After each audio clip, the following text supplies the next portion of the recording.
16 by 9, the bigger picture. The face of eating disorders is changing, why it's not just a young woman's disease anymore, and why numbers are on the rise. I just wanted to be good enough. I didn't want to be that fat idiot anymore. Up to about 800,000 males in Canada who have struggled with an eating disorder at some point in their life. Seems like such an easy thing is to go eat dinner, but it's like there's so much terror behind it and you don't even know why. Do you feel like the medical options available in Canada were adequate? Absolutely not. That's all coming up on 16 by 9. Here's Mary Garofalo. Good evening and welcome to 16 by 9, the bigger picture. Eating disorders used to be seen as a young girl's disease. Now, more and more, boys and men are dying to be thin too. Tonight, Carolyn Jarvis takes us into the dark world of eating disorders, where food is the enemy and every day is a fight to survive.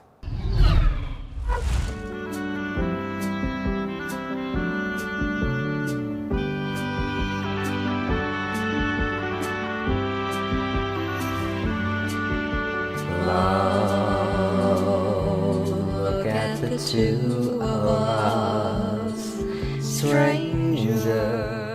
There is a haunting parallel in these lyrics.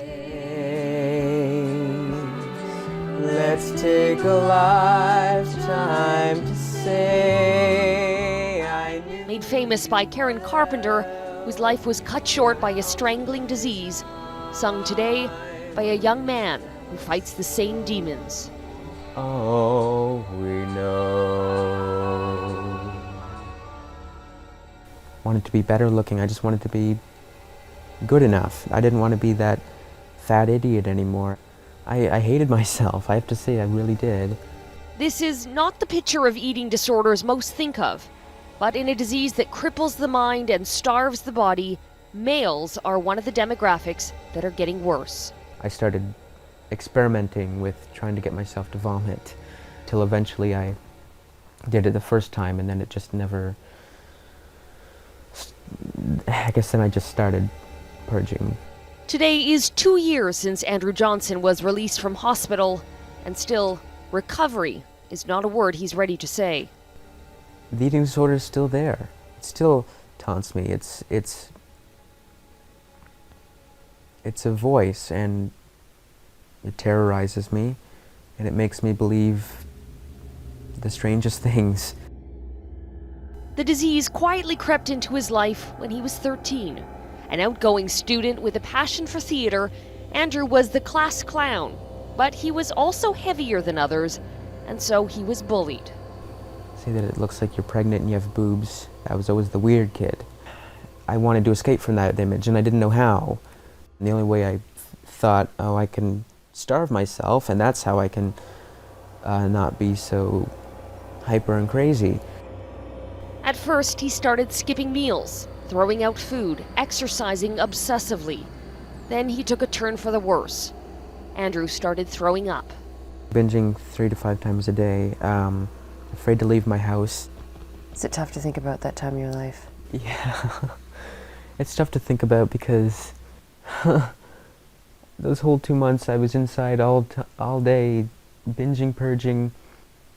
It just got really intense with my family. I remember hanging onto the towel rack. I remember my mom and brother coming from behind me trying to get me to stop binging and purging. And I remember hanging onto that towel rack saying, I want to do this. And my mom's got one leg and my brother's got the other, and they're pulling on me and they're crying. And then I eventually end up ripping off the towel rack. By that point, Andrew was completely emaciated. He couldn't keep down a glass of water, and doctors finally said his potassium levels were so low he might have a heart attack. I think that was my rock bottom, and I said I'm gonna get some help. So I ended up getting admitted on the 8th of September. That was the wake-up call. When I'm sitting in a hospital having IV fluid pumped into me because I'm not drinking anything and because I'm not eating anything. How much did you weigh when you were admitted to hospital? Just over 100 pounds. Still to this day, my eating disorder says that's not thin enough. 100 pounds was too heavy. Yes. What is perhaps more startling than Andrew's struggle is just how common it is and how quietly it is fought. They might be lawyers, they might be high-profile politicians, they may be athletes in certain cases, and of course they will be your friends and they will be colleagues who you work with. Paul Gallant is one of a select few in Canada who study men with eating disorders. Is there an increase in males on the whole?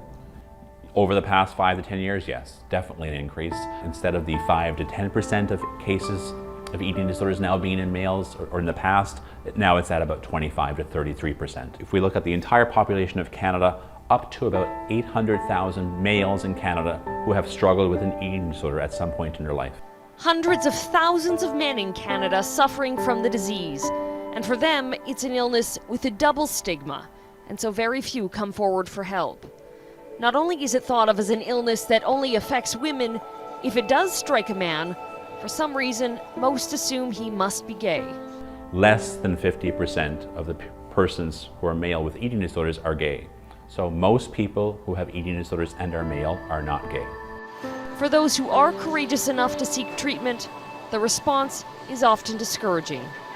In one focus group Gallant led, 60% of men who went looking for help couldn't find it. One quote actually that sticks in my mind very strongly is that their family doctor told them, well, men don't have eating disorders, so what are you talking about? Andrew did seek treatment and escaped the deadly grip the disease had on him. I mean, my eating disorder was my life. If you were to talk to me at that stage, I was an eating disorder. You weren't talking to Andrew anymore. You were talking head-on with an eating disorder. Because it took over your life. And while today Andrew finds reason to smile, he knows this is a disease that never really leaves. Do you find moments of joy? Totally. I do. It feels great. It's cause for celebration. Mm-hmm. It really is. It's not that I'm, completely 100%, but it's not controlling my life. Coming up on 16 by 9. The pressure was so incredible. I saw that she wasn't getting better. I didn't know how to help her. I would have done anything I could have. That's all coming up.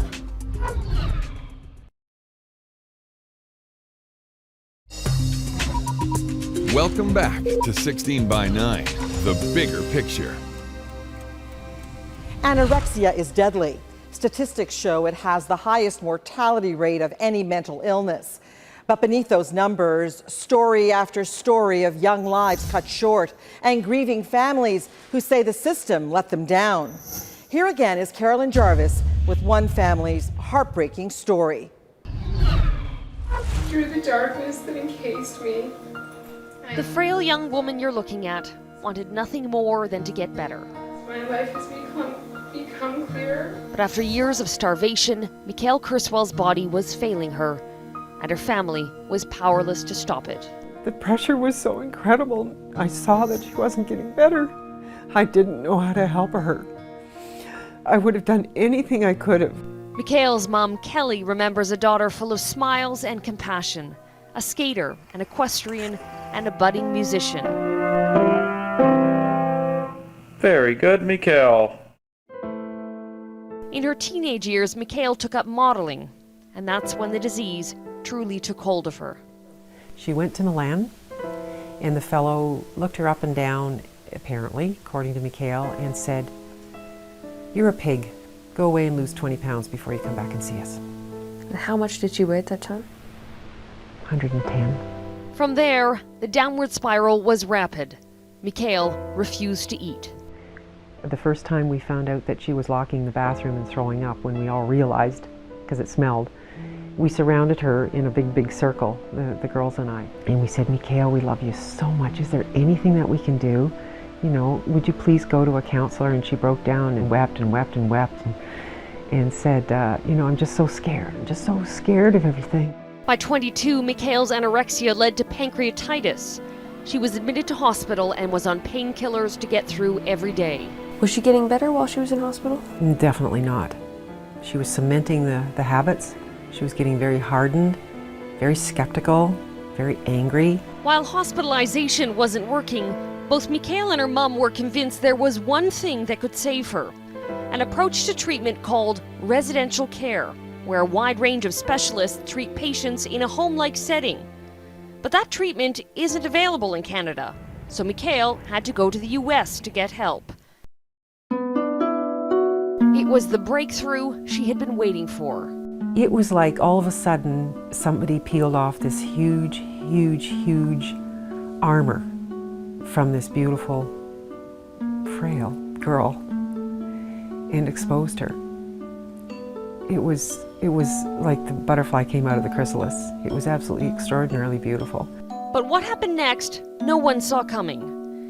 Mikhail was well enough that she was allowed to return to Canada for a weekend.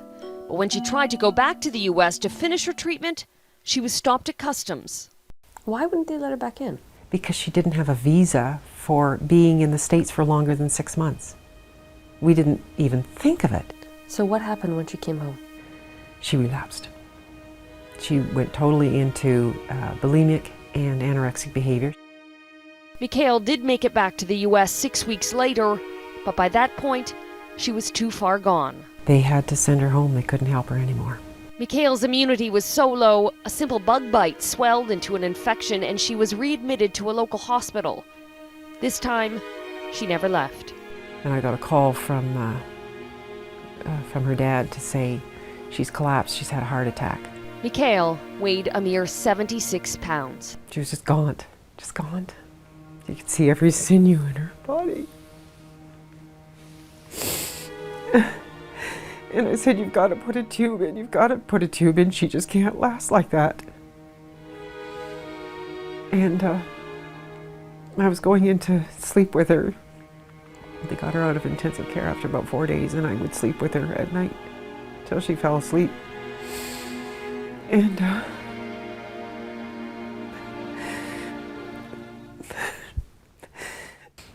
I went up to her and her heart wasn't going. She was gone.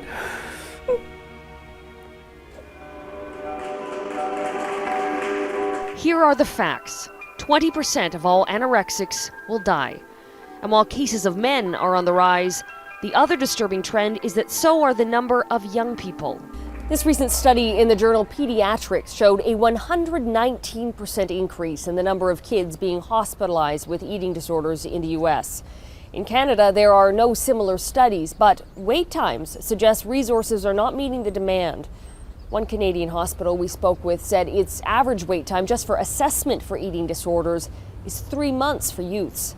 For adults, it's 10 months. Dr. Leora Pinhas leads the eating disorder program at Sick Kids Hospital in Toronto. We're not just seeing 14 to 16-year-old girls here. We see, kids as young as 6 or 7. We see boys. We see kids from all walks of life. Kids from all walks of life and more of them. Dr. Pinhas blames the way we think and talk about food, at least in part, for that increase. We're obsessed, I think, with discussing eating and healthy eating and unhealthy eating and couch potatoes and exercise, and that is infiltrating all areas of life. But Dr. Pinhas says we don't place eating disorders that can spring from that fixation on par with other diseases. We always say that mental health is kind of the orphan of the healthcare system. We always say here eating disorders is like the orphan of mental health, so it's like a double whammy. Do you feel like the medical options available in Canada were adequate to treat your daughter's disease? Absolutely not. Absolutely not. Why did she have to go to the States? Why did it help so well? Having them in a setting that isn't fearful, like a psych ward, where they don't feel threatened, where they're not badgered, is the way to go. It works. Works, but wasn't an option in Canada. Kelly, who watched her daughter die from the disease, wants that to change, wants our government to start providing the help that she believes could have saved her daughter. We need to improve our care for eating disorders because it can be helped. What do you miss about her most? Oh, her humor, her compassion, her pride in herself. If only she'd looked after herself. If only. I won't do that. But she was such a caring person.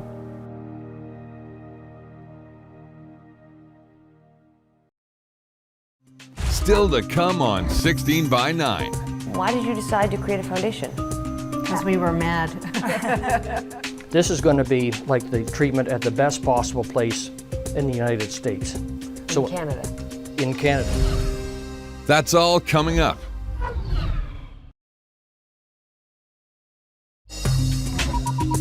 Welcome back to 16 by 9, the bigger picture. Deadly disorders are on the rise and the demand for treatment is growing. Can our healthcare system keep up? Here again is Carolyn Jarvis with a closer look at how we treat eating disorders in this country.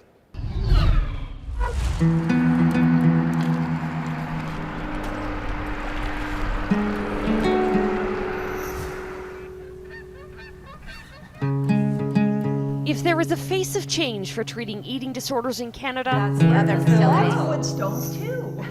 you're looking at it. Three mums, Deborah Grimm, Cindy Doby, and Dolores Elliott. Their families were once at the mercy of a disease with few options for help. Why did you decide to create a foundation? Because we were mad. Their stories are disturbingly similar. Teenage daughters, desperately ill, and no one in Canada who could heal them. Kelsey's body was obviously becoming more and more emaciated. Her kidneys were becoming compromised. Her skeletal structure was such that her bones were rubbing on her back and bruising her physical body. From, I think, her worst at 5'9", she stood at 85 pounds. And kidneys, you name it, gone. You know, it's one thing when you have somebody sick and they're getting cared for, but it's another thing when they're sick and they're getting sicker and they're not getting the care they need. Unfortunately, eating disorders doesn't have a lot of cachet. It has a staggering amount of shame. What was it like as a mom watching your daughter disappear? Agony, and disappear is the absolute perfect world. Weeks and even months of hospitalizations weren't working, so each of these women did the same thing. We mortgaged. We remortgaged. We remortgaged. They were desperate to save their daughters, and they needed money to do it, to send their daughters to the U.S. for treatment at a residential care facility. It's treating patients outside an institutional setting with therapy tailored to their needs. And study after study is pointing to the effectiveness of this model, something that Cindy, Dolores, and Deborah's daughters experienced firsthand. Do you credit residential treatment in the U.S. with your daughter's life? I do. I do. Oh, absolutely. Because of their reputation for success, the number of residential treatment centers in the U.S. has tripled in a decade. In Canada, they don't exist, but that's not to say Canadians don't go. Provincial governments have paid for more than 200 patients to go to these centers over the past 5 years, while many others end up having to pay their own way, like Cindy, Deborah, and Dolores did. The average cost for treatment, $80,000. With their daughters firmly on the path to recovery, these women had a singular goal. Our goal was to create the first residential center for adolescents in Canada for eating disorders. Residential treatment is it's a standard practice. All across the States is littered with residential centers. Europe. It's in Europe, it's in various places of the world, but we have not embraced it. 10 years after they started their quest, this is it. The Woodstone Residential Facility on BC's Galliano Island. It will offer treatment for 17 to 24-year-old men and women, and it opens March 1st. You can't ignore this. This is an illness, and it devastates families. It has the highest mortality rate of any mental illness. How do you brush that under the carpet and say, just a bunch of skinny, white Anglo-Saxon Protestant girls who don't need help? The province will pay for 10 of these beds. The Women's Foundation will fund 10 more. And at $400 a day, the cost will be a fraction of the U.S. price. Dr. Laird Birmingham is Woodstone's medical director. Are you optimistic that it's going to work? Well, I've been doing it for 30 years gradually, yes. This is going to be like the treatment at the best possible place in the United States. In Canada. In Canada. The best treatment, but only 20 spots. And already there's a waiting list of people across Canada who are desperate for help. People like Devin Newman. In my eyes, I've seen myself as fat. Fat. Fat. Devin's journey has been heartbreaking to watch. A model and makeup artist, she has dreams of traveling abroad. But her reality is one of going in and out of hospitals since she was 13, not treating the disease, just barely keeping her alive. You go in there, you're sent out to medicine, you're on strict bed rest, you have a tube feed, you're not allowed to use the washroom, you have to have somebody watch you shower, you're having a sitter 24/7 because people always tamper with their tubes and their tube feeds. And then you leave and you're like, oh, now what do I do? Some areas have gotten better. For example, Devin loves going swimming and invited us along. Today, she can do that without obsessing about exercise like she once did. Still, she only weighs 87 pounds and calls that fat. A lot of people assume eating disorders are like, you can choose, it seems like such an easy thing is to go eat dinner, eat a good lunch or something, but it's like, there's so much terror behind it and you don't even know why. What drives you? Well, if you start losing and you're healthier and then you start losing, people tell you look good and it's like, oh my gosh, good. If I lose more, I'll keep getting those comments and you'll look better and you'll look better. Or if you start losing, people are like, are you okay? And then you're like, oh, somebody cares for me. If I lose more people will care for me. Is an eating disorder a way of calling out for help? I guess so. Devin is one of the lucky ones and has been accepted at Woodstone, but you know she's only one of the many who need help. I know so many people who would give anything to go here because they have had an eating disorder for years and years and years, and they want to just be outside of their eating disorders for once. 20 beds are a start, but the 3 women behind Woodstone know there's still such a long way to go. Across the country, thousands of other men and women, boys and girls, are struggling against a mental illness that makes food the enemy. They're still fainting in the middle of the grocery store, or they're dropping. I know a young woman threw up 21 times a day. But she wasn't sick enough. She wasn't sick enough. A fellow called and said the same thing. I'm vomiting 15 times a day and I can't even get into my community program. That's shocking. But that's the truth. Those are the phone calls we receive. Those desperate phone calls are what drove these women to build this place. It's a small step against a big problem, but it will at least make sure a few more cries for help are heard. Again, I'll say it saves lives. So why not? If we save a few lives, that's okay. That's it. That's all we ever wanted. That's what we wanted to do, is to help people. We took our nightmare to make it into, I guess, a dream. And that's it for us tonight. If you have a story idea, just call us at 1-877-TEL-16-9 or visit our website at global16by9.com. I'm Mary Garafello. Thank you for watching, and from all of us here, good night. If you've got a story idea for 16 by 9, call our tip line.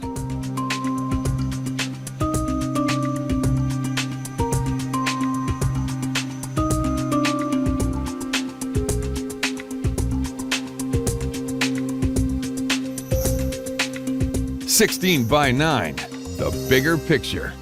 That's a wrap.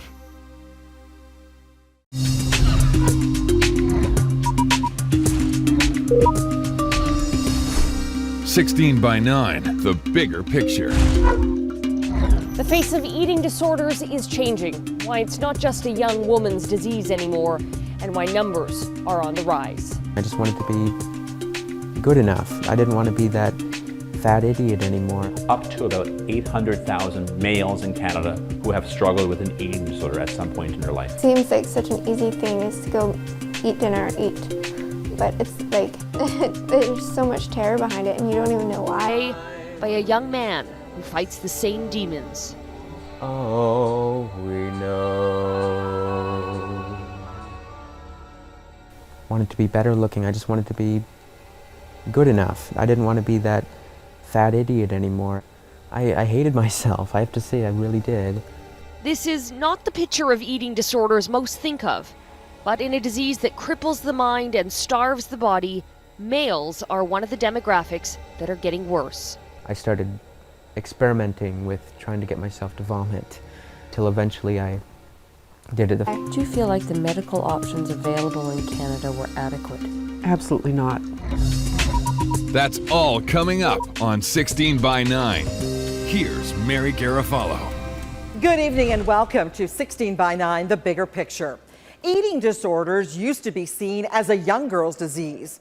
Now, more and more, boys and men are dying to be thin too. Tonight, Carolyn Jarvis takes us into the dark world of eating disorders, where food is the enemy and every day is a fight to survive.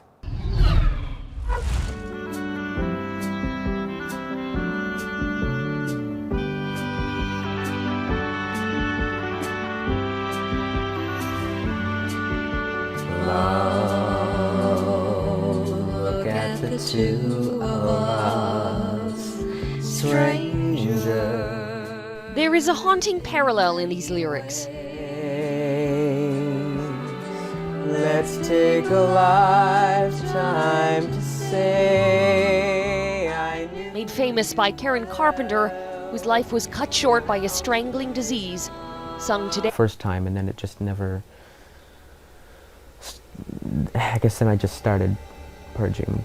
Today is 2 years since Andrew Johnson was released from hospital, and still, recovery is not a word he's ready to say. The eating disorder is still there. It still taunts me. It's